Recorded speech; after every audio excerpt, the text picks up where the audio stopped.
السلام علیکم ورحمۃ اللہ وبرکاتہ۔ غالب کی ایک بڑی اچھی سی غزل ابن مریم ہوا کرے کوئی، میرے دکھ کی دعا کرے کوئی۔ غالب جذب و مستی کیفیات میں ہے اور اس کی ظاہری ہستی مل چکی ہے۔ اب غالب کو ایک ایسے مسیح کی تلاش میں ہے جو اس کی زندگی میں بحال لے آئے۔ ابن مریم حضرت عیسیٰ علیہ السلام مردوں میں روح پھونکتے تو زندہ ہو جائے۔ غالب کہتے ہیں ایسی شخصیت ہو جو میری خوبصورتی کو لٹا دے تاکہ میری محبوبہ مجھ سے اس کا نفاذ کرے۔ اور دوسری طرف بڑی جوان مرد اپنی محبوبہ کو کہتے ہیں کب وہ سنتا ہے کہانی میری، اب سنتی کو سنتا بوڑھا ہوتا ہے۔ تو غالب اپنی محبوبہ کے متعلق کیا غالب کی محبوبہ خسری تھی یا کیا تھا، واللہ علم کیوں اس طرح لکھتا ہے مجھے نہیں سمجھ آتی، مگر یہ ویسے ہی اس کو جوان مردی کے معنوں میں غالب لیتا ہوگا کہ جو اس کسی سے متاثر نہیں ہوتی، اور اس وجہ سے بہرحال جو بھی ہے غالب جو ہے وہ ادھر ابن مریم ہوا کرے میرے دکھ کی دعا کرے۔ اب غالب کو نا یہ ہے کہ میری دکھ کا جو ہے نا دکھ کیا ہے کہ محبوبہ تک رسائی ہو، محبوبہ سے شادی کر لے۔ اب غالب جو ہے وہ دکھ کا مداوع کہتا ہے چلو ہنستا ہے، اب محبوبہ تو میری ظاہری حسن سے تو ہستی مٹی سے تو متاثر نہیں ہو رہی، جو جذبات اور احساسات کا خلوص ہے وہ اسے نظر نہیں آتا، اور وہ اگر ظاہر بین ہے تو چلو میں ظاہر بین دنیا میں اپنے آپ کو منوانے کی کوشش کرتا ہوں اپنی خوبصورتیاں بحال کر کے، تاکہ ہنستا اسی طرح میری محبوبہ جب اس کے قریب آ جائے۔ تو یہ غالب کہتا ہے کہ ہنستا اسی طرح میری محبوبہ میرے قریب آ جائے۔ اب یہ غالب افسانے تلاش رہے ہیں اس میں ابن مریم ہوا کرے کوئی، ابن مریم ہوا کرے کوئی، میرے دکھ کی دوا کرے کوئی، شرع و عین پر مدار سہی، ایسے قاتل کا کیا کرے کوئی، چال جیسے کڑی گمان کا تیر، دل میں ایسے کہ جا کرے کوئی، دل میں ایسے کہ جا کرے کوئی، بات پر زبان کٹتی ہے، بات پر زبان کٹتی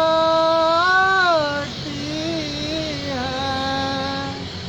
وہ کہیں اور سنا کرے کوئی، بک رہا ہوں جنون میں کیا کیا کچھ، بک رہا ہوں جنون میں کیا کیا کچھ نہ سمجھے خدا کرے کوئی، کیا کیا خضر نے سکندر سے، اب کسے رہنما کرے کوئی۔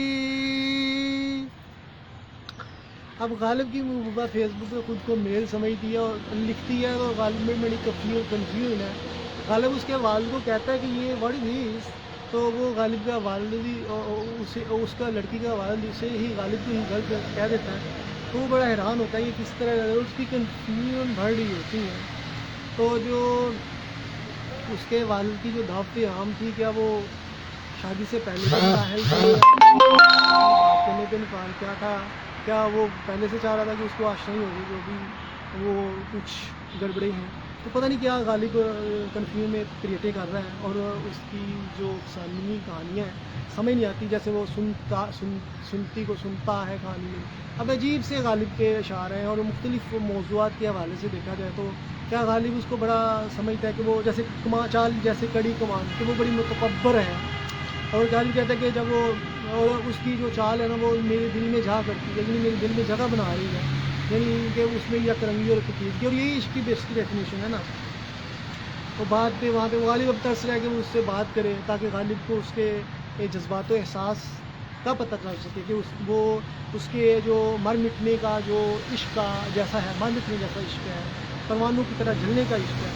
وہ اس کو کیسا محسوس کر رہی ہے۔ مگر غالب کہتے ہیں کہ میں تو جنون کے ہاتھوں عجیب عجیب چیزیں بک رہا ہوں، بکواس کر رہا ہوں، بولے جا رہا ہوں، کیونکہ میں اپنی ہستی کو مٹا کر اس کی راہ تک رہا ہوں، اور اس کا وہ میری دھڑکن ہے، اور میرا دل اس کا مسکن ہے، چونکہ تو اب میرے دل میں جو آہیں اٹھ رہی ہیں اسی وجہ سے میں لب کشی کر رہا ہوں۔ تو کہتے ہیں خدا کرے کہ میری آہوں سے جو آوازیں نکل رہی ہیں، اور جو میں عجیب عجیب افسانے تراش ہوں، اس کسی کو خبر نہ ہو سکتا کوئی چغل خور کان لگا کے میری باتیں سن رہا ہو، اور یوں وہ پھر سے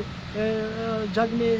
افسانے تراشے اور عجیب عجیب کہانیاں بیان کریں، اور پھر سے میری محبوبہ مجھ سے بات ہو جائے۔ میں اپنے دل کے ہاتھوں مجبور ہوں، لوگ چولی کھانے کے ہاتھوں مجبور ہیں، اور میری محبوبہ جو ہے وہ اپنی کم ظرفی کی وجہ سے ہی، اور عشق کے میدان حقائق سے پرے ہونے کی وجہ سے ہی وہ مجھ سے دور ہے، یہ غالب بیان کر رہے ہیں۔ تو کیا کیا خضر نے اسکندر سے، ایسے اب کسی رہنما کرے کوئی۔ غالب کہتے ہیں کہ خضر نے خود کو آب حیات پی لیا، مگر اسکندر کو آب حیات نہ پینے دیا، تو اب جو رہنما ہی بھٹکا دے گا۔ اب محبوبہ اسے میش پلا رہی تھی، اور اسے سمندر کے عشق کے سمندر میں اسے غوطے لگ رہے ہیں، اب وہ اس کو تھامنے کی بجائے وہ اس سے کنارہ کشی اختیار کر رہی ہے اور گزار رہی ہے، تو کہتے ہیں کہ جو مجھے مرنے کے لیے اس نے چھوڑ دیا ہے، تو یہ کیسا اس کا رویہ ہے۔ اور جیسے پہلی سابقہ میں نے اپنی غزل میں بیان کیا تھا، غالب کی جو بیان کھڑی تھی، کہ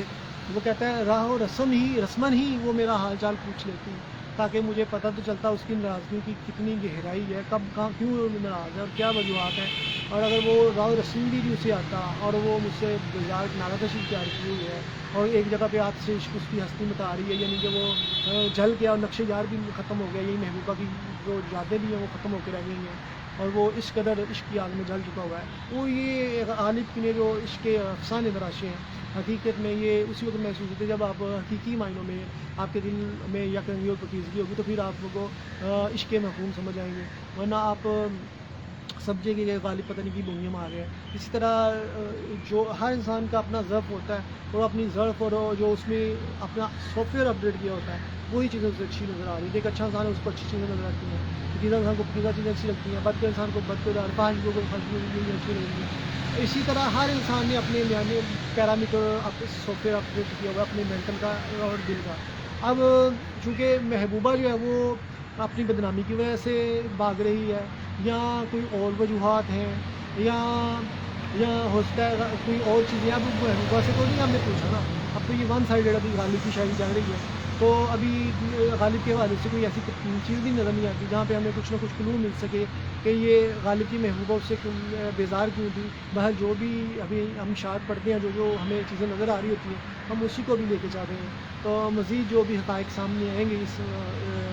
جو فرضی عشق کے مفروضے غالب نے بنائے ہوئے ہیں، تو ہم اس کے مطابق ہم مزید تشریحات کریں گے۔ اب آپ سے جان چاہتے ہیں تشریحات اس لیے کی جاتی ہیں کہ غالب کے مفہوم کو، شاعری کو غلط انٹرپریٹ کرتے ہیں۔ ہر کوئی انسان اپنی ہی جو اینک لگائی ہوتی ہے تعصب کی، یا خود ساختہ کم عقلی کی، یا فہم و فراست جتنی بھی ہے، ہر انسان اس اپنے ضعف کے مطابق کسی کی وہ چیز کو بیان کر رہا ہوتا ہے، تو لہٰذا یہاں پہ جو ہے وہ اسی لیے پھر وہ جو ہوتا ہے نا، بات کا بتنگڑ بننا کوئی بڑی بات نہیں ہوتی۔ تو یوں بات کا بتنگڑ بن گیا اور عشق غالب کا فارغ ہو گیا. تو لہٰذا اب ہم مزید آپ سے بات کریں گے کہ غالب کے عشق کے حوالے سے کہ غالب کے عشق میں جو جدتیں برقرار ہیں, توانائی برقرار ہیں, غالب مٹ رہا ہے, مگر محبوبہ کیوں اسے اس قابل نہیں سمجھتی کہ وہ اس کا ہاتھ تھام لیتی. ابھی مزید اس پہ ریسرچ جاری ہے. خدا حافظ.